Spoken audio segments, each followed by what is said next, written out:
Mes chers concitoyens, l'Amérique est de retour.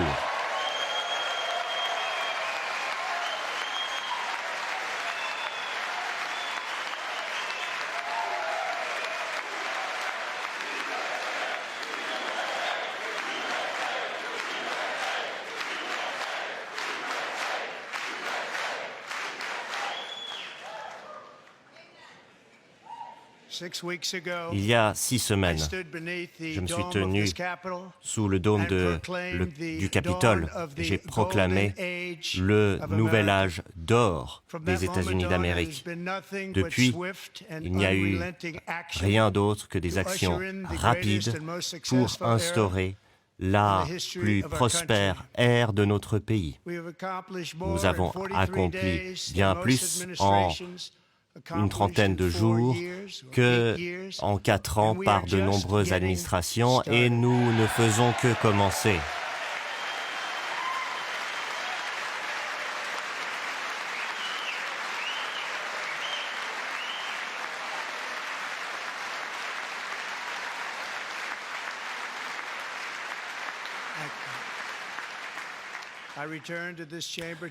Je reviens ici au Congrès pour rendre rapport du fait que nous avons retrouvé notre élan, notre fierté, notre confiance. Le rêve américain renaît bien plus qu'avant.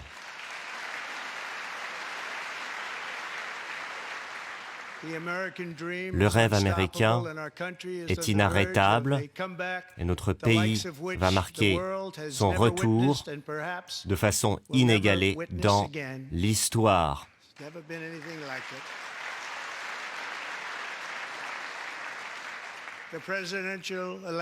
L'élection présidentielle du 5 novembre a été un mandat populaire massif, inégalé. Nous avons gagné les 7 États pivots. Nous avons donc obtenu 312 votes du collège électoral.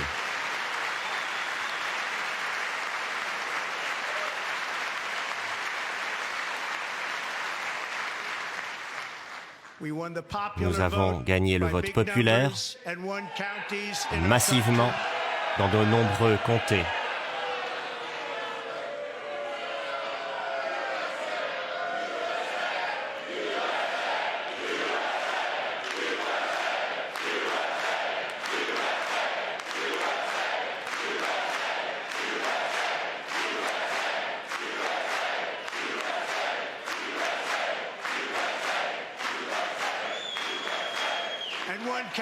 Et dans les comtés, 2700 contre 515. Une carte rouge, un raz-de-marée rouge pour les républicains. Pour la première fois dans l'histoire moderne, les Américains pensent que nous allons dans la bonne direction plutôt que l'inverse. C'est un bilan incroyable. Il y a eu un basculement très important de la gauche vers la droite.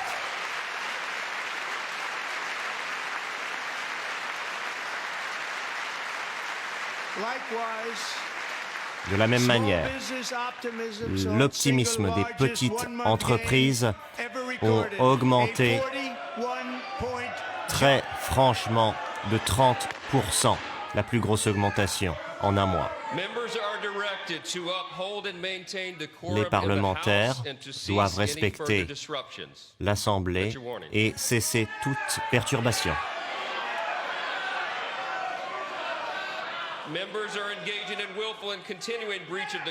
Les parlementaires doivent respecter l'ordre. Je vais faire régner l'ordre.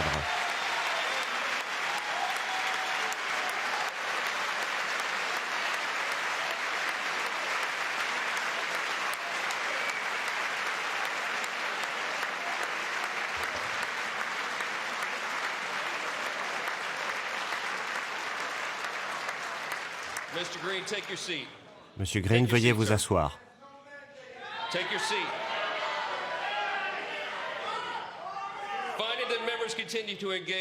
Si les membres continuent à perturber le processus,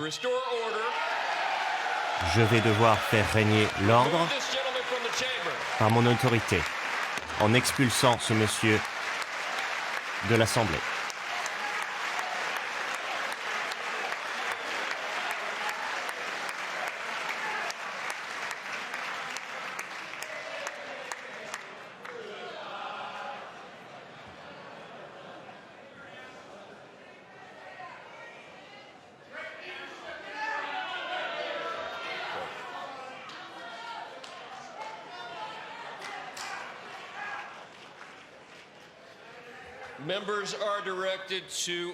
Les membres du Congrès doivent respecter les règles de bonne conduite. Vous pouvez continuer, Monsieur le Président. Merci. Ces 6 dernières semaines, j'ai signé des dizaines de décrets et de nombreuses actions présidentielles pour rétablir le bon sens et l'optimisme dans notre pays merveilleux. Le peuple m'a élu pour faire mon travail et c'est exactement ce que je fais.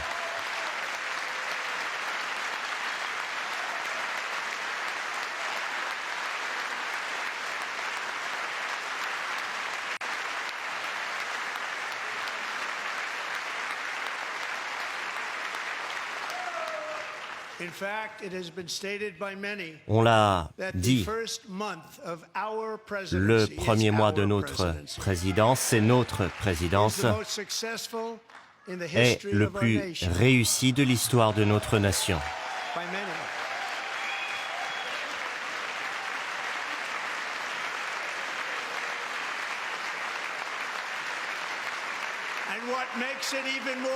Et ce qui est encore plus impressionnant, c'est qui est le numéro 2, c'est George Washington.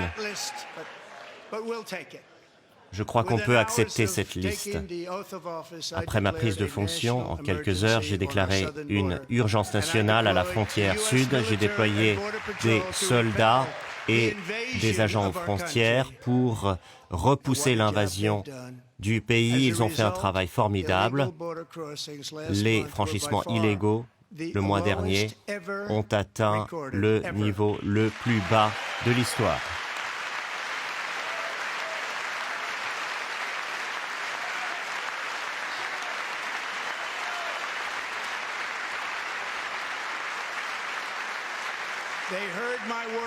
Ils m'ont entendu, ils ont choisi de ne pas venir, c'est bien plus facile ainsi. Par rapport à Joe Biden, le pire président de l'histoire des États-Unis d'Amérique, il y a eu des dizaines de milliers de franchissements illégaux. C'était des meurtriers, des bandits, des fous, tout droit sortis d'asile. Les asiles ont été vidés de leurs fous pour venir ici. C'est mon 5e discours ici au Congrès. Je me tourne vers les démocrates devant moi. Je m'en rends compte qu'il n'y a rien que je puisse dire qui les satisfasse ou qui puisse les faire applaudir. Rien du tout. Je pourrais soigner la pire des maladies, une maladie qui tuerait des millions de personnes, relancer l'économie comme jamais dans l'histoire, faire baisser la criminalité à des taux records et ces démocrates ici n'applaudiront jamais, ne se lèveront jamais et ne reconnaîtront jamais ces grandes réalisations. 5 fois que je me suis tenu ici devant vous, quelle tristesse, ce n'est pas normal.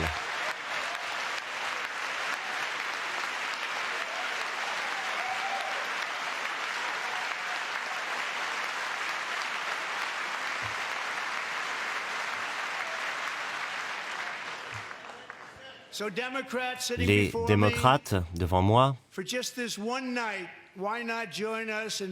je vous invite à célébrer toutes ces victoires pour l'Amérique. Pour le bien de notre nation, travaillons ensemble et rendons sa grandeur à l'Amérique.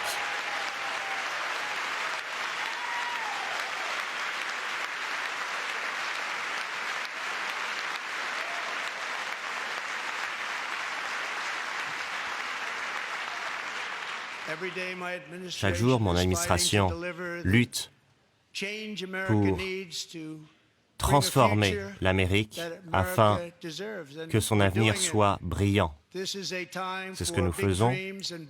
Il est le temps de rêver en grand et d'agir fort. J'ai gelé toutes les nouvelles embauches au niveau fédéral, tous les nouveaux règlements et toutes les nouvelles aides humanitaires.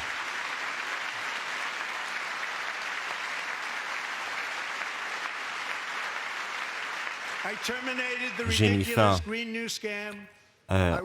au Green New Deal. Je me suis retiré de l'accord de Paris qui nous coûtait des milliers de milliards de dollars que les autres pays ne payaient pas. Je me suis retiré de l'OMS, une organisation corrompue, et je nous ai retirés du Conseil des droits de l'homme. Nous avons mis fin à toutes les restrictions environnementales de Biden qui rendaient l'environnement moins sûr et nous coûtaient cher.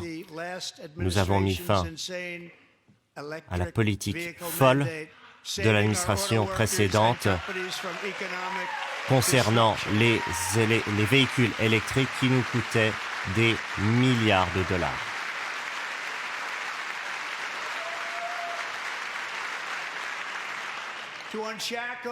Pour libérer notre économie, j'ai demandé que pour chaque nouvelle réglementation, 10 anciennes règles doivent être supprimées comme je l'avais déjà demandé durant mon premier mandat.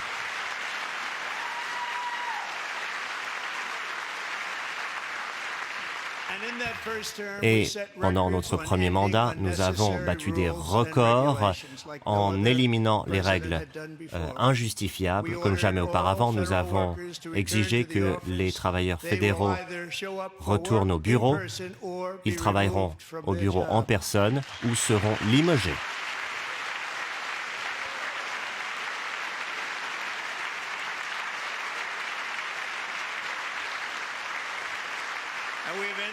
Nous avons mis fin à l'instrumentalisation du gouvernement par laquelle un président en exercice peut poursuivre un opposant, comme moi. Cela a bien terminé, non? Pas vraiment bien.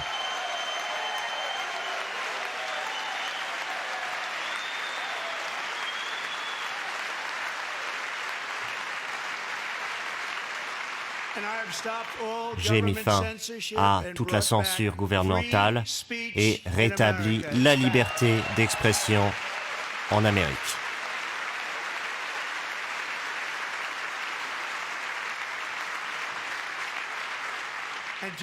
Et il y a 2 jours, j'ai signé un décret rendant l'anglais la langue officielle des États-Unis d'Amérique. J'ai renommé le golfe du Mexique golfe d'Amérique.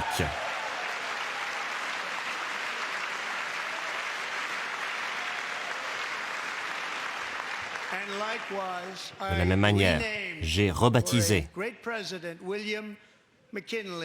au nom du grand président McKinley le mont McKinley.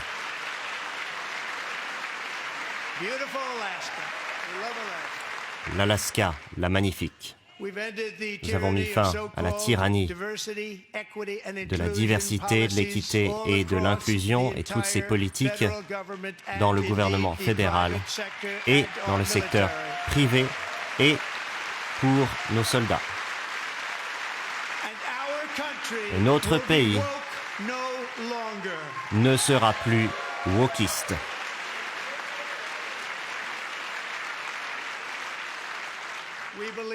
Nous pensons que si vous êtes un docteur, un comptable, un avocat ou un contrôleur aérien, vous devriez être embauché sur la base de vos compétences et non sur votre sexe ou votre couleur de peau.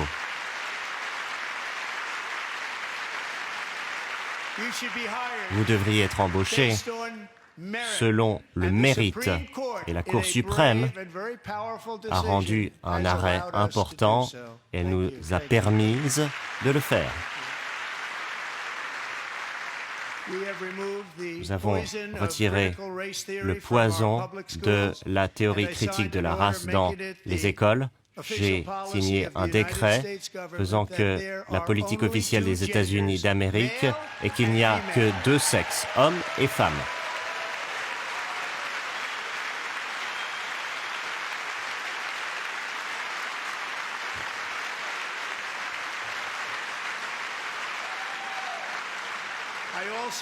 J'ai également signé un décret présidentiel interdisant aux hommes de concourir avec les femmes dans le sport.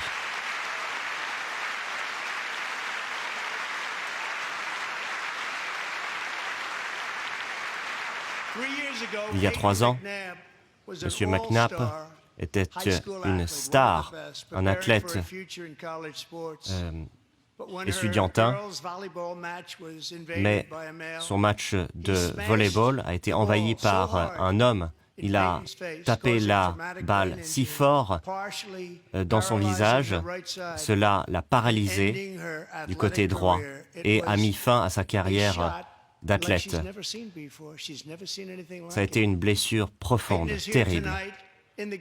Elle est avec nous ce soir et à partir de maintenant, les hommes ne pourront plus participer dans les sports de femmes ou les écoles ne pourront plus être financées par les crédits fédéraux.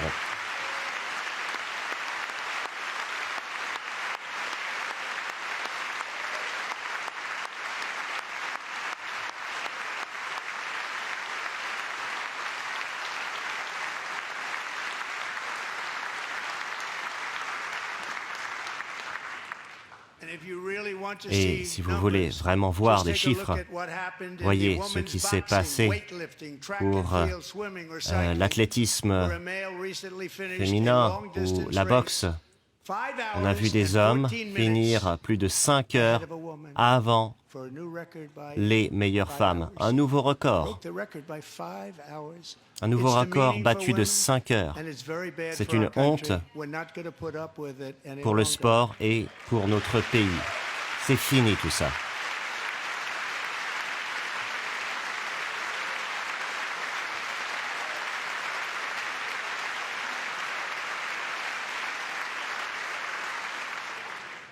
Ce que je viens de décrire n'est qu'un petit segment de la révolution que nous menons ici et ailleurs. Le bon sens est un fil rouge et nous le suivrons toujours.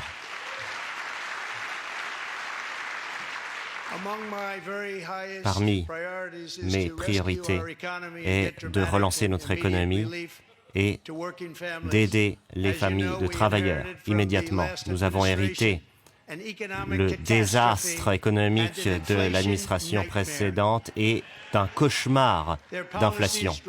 Leurs politiques ont fait augmenter les prix de l'énergie, les prix des aliments et ont rendu très chères les nécessités pour des millions d'Américains comme jamais dans l'histoire. Nous avons eu la pire inflation en 48 ans, et peut-être dans l'histoire de notre pays, j'en suis sûr. En qualité de président, je lutte tous les jours pour lutter contre ces dégâts et faire en sorte que chacun puisse vivre convenablement.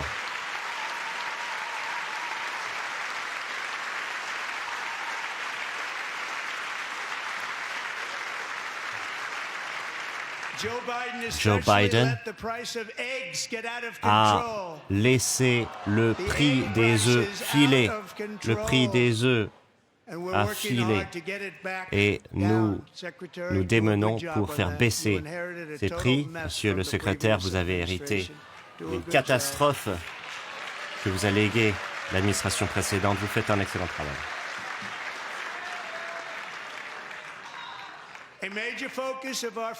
Une attention toute particulière pour lutter l'inflation sera de réduire le prix de l'énergie. L'administration précédente a limité les projets pétroliers de 95% et a limité toute prospection et a fait fermer des centrales. Nous les rouvrons.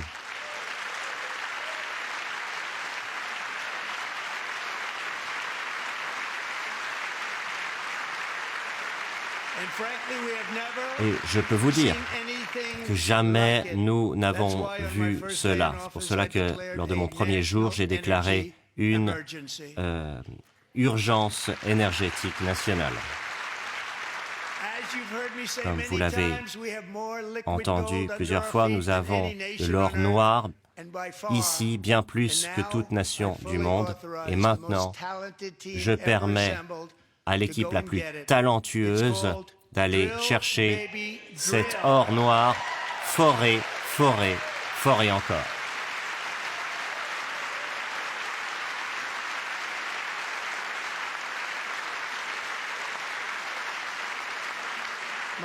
Mon administration travaille sur un éoléoduc en Alaska, gigantesque, le plus grand du monde. Le Japon, la Corée du Sud et d'autres nations vont être partenaires économiques en investissant des milliers de milliards chacun. C'est sans parallèle dans l'histoire, ce sera spectaculaire. Tout cela va commencer, le permis est là. Un peu plus tard cette semaine, je vais agir comme jamais pour étendre la production de minéraux critiques et de terres rares ici aux États-Unis.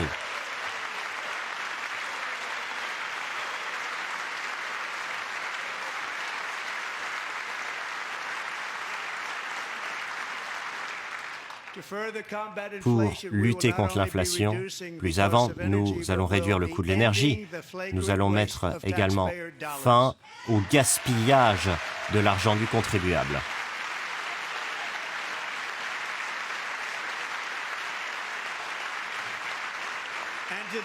Et à cette fin, j'ai créé le département de l'efficacité de l'action publique, DOGE.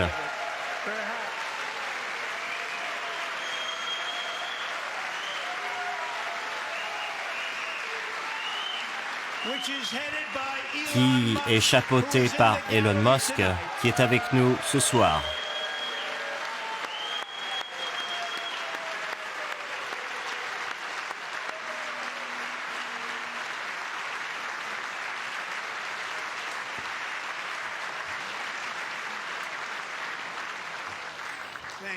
Merci, Elon. Vous travaillez dur. Il n'avait vraiment pas besoin de faire ça. Merci, merci beaucoup, Elon. Merci au nom de tout le monde ici, même au nom des démocrates. Ils ne veulent pas l'admettre, c'est tout. Écoutez certains des gaspillages terribles que nous avons déjà identifiés, 22 milliards de dollars du HHS pour des logements gratuits aux clandestins, 45 millions pour la DEI et des bourses à Burma, des millions de dollars pour l'inclusion économique des migrants illégaux. C'est à n'y rien comprendre. 8 millions de dollars pour promouvoir LGBTQI+, dans les nations. À Lesotho, personne n'en a entendu parler. 60 millions de dollars pour les peuples autochtones et la libération des peuples autochtones en Afrique, en Amérique centrale. Des millions pour transformer les souris en souris transgenres. 32 millions de dollars pour la propagande gauchiste en Moldavie. 10 millions pour la circoncision des hommes au Mozambique. 20 millions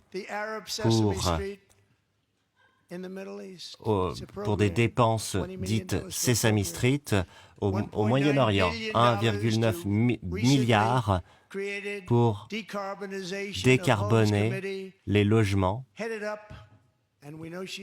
Et nous savons que ce projet est chapeauté par Madame Stacey Abrams.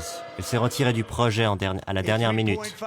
3,5 millions de contrats pour la surveillance des poissons, 1,5 million pour la confiance des électeurs au Libéria, 14 millions pour la cohésion sociale au Mali, 59 millions pour des chambres d'hôtel de clandestins pour les clandestins à New York.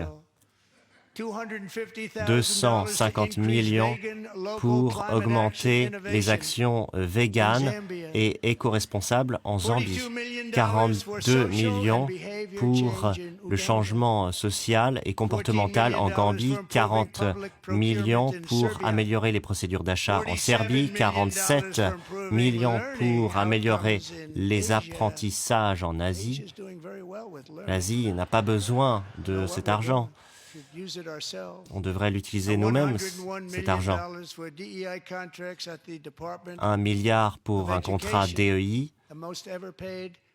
Et dans l'éducation, on paie énormément d'argent. Mon administration va mettre fin à toutes ces escroqueries. Il y en a de bien pires, je ne vous en ai pas parlé. De nombreux autres ont été identifiés et publiés et elles ont pris fin grâce à notre formidable équipe de jeunes dirigée par Elon. Nous avons trouvé des centaines de milliards de dollars de fraude.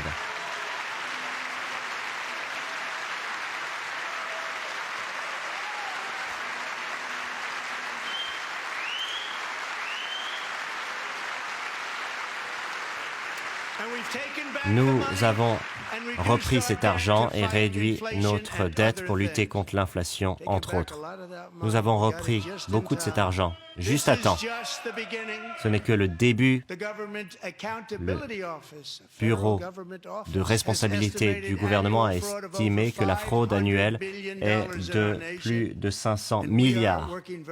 Nous travaillons avec acharnement pour y mettre fin. Nous avons identifié des niveaux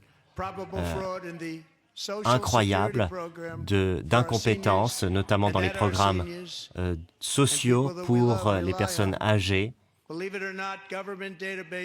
Les bases de données du gouvernement montrent qu'il y a 4,7 millions de personnes qui touchent leur pension et qui ont plus de 100 ans. 3,6 millions de personnes qui ont plus de 110 ans, entre 110 ans et 119 ans. C'est impressionnant. 3,2 millions de 120 à 129 ans. 3,9 millions de 130 à 139 ans. 3,5 millions de personnes qui ont entre 140 et 149 ans. On paie cet argent à ces personnes et nous menons des recherches immédiates. Bonne chance. On va les trouver. Cet argent est déboursé encore et encore. Et personne ne fait rien et ça nuit à la sécurité sociale. 1,3 million de personnes de 150 à 159 ans et plus. 135 000 personnes selon les bases de données des pensions ont plus de 160 ans. Nous avons un pays en très très bonne santé, Bobby.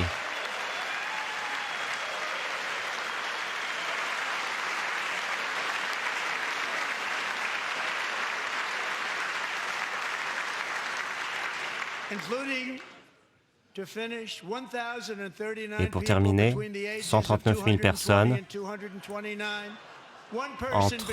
à plus de 200 ans et une personne entre 240 et 249 et une personne à plus de 300 ans. 100 ans de plus que l'âge de notre pays. Nous allons voir où cet argent va. Nous allons mettre fin à toutes les fraudes et ce vol. Nous allons mettre fin à l'inflation, faire baisser les hypothèques, faire baisser le prix des aliments, protéger les personnes âgées et rendre l'argent aux familles américaines.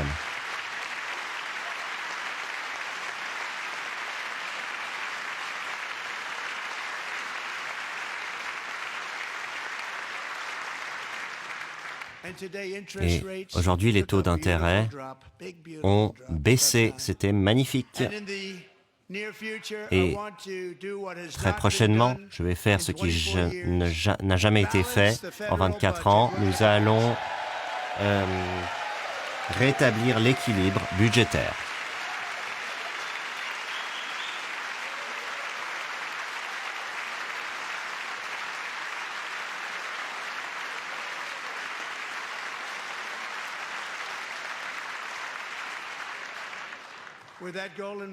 Avec cet objectif en tête, nous avons développé en grand détail la Gold Card qui sera vendue.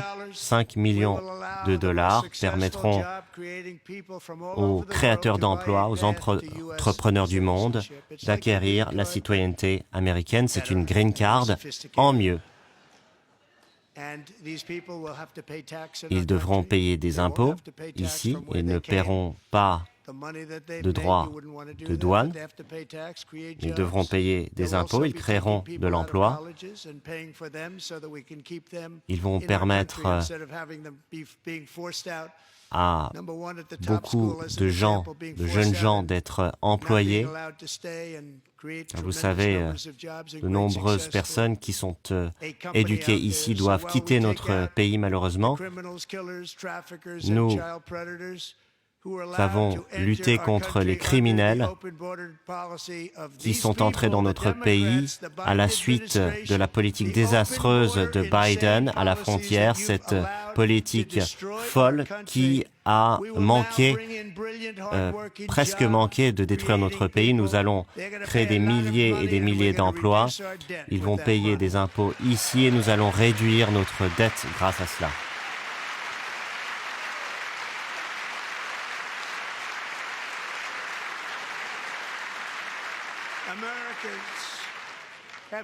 Les Américains nous ont donné un mandat pour mener des transformations de profondeur. Une bureaucratie a grandi ces dizaines de décennies et a freiné le potentiel américain dans tous les domaines. La nation, fondée par des pionniers et des preneurs de risques, est freinée et croule sous des millions de pages de bureaucratie. Un processus normal devrait être approuvé en dizaines de jours alors qu'il prend des années et est refusé.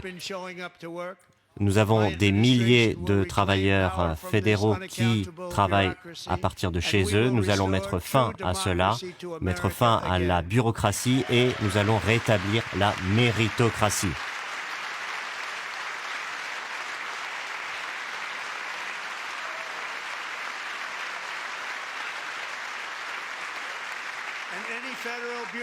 Et tout bureaucrate fédéral qui s'y oppose sera limogé avec effet immédiat. Nous asséchons le marais, c'est très simple, et les heures durant lesquelles les bureaucrates non élus pouvaient régner sur ce pays ont pris fin.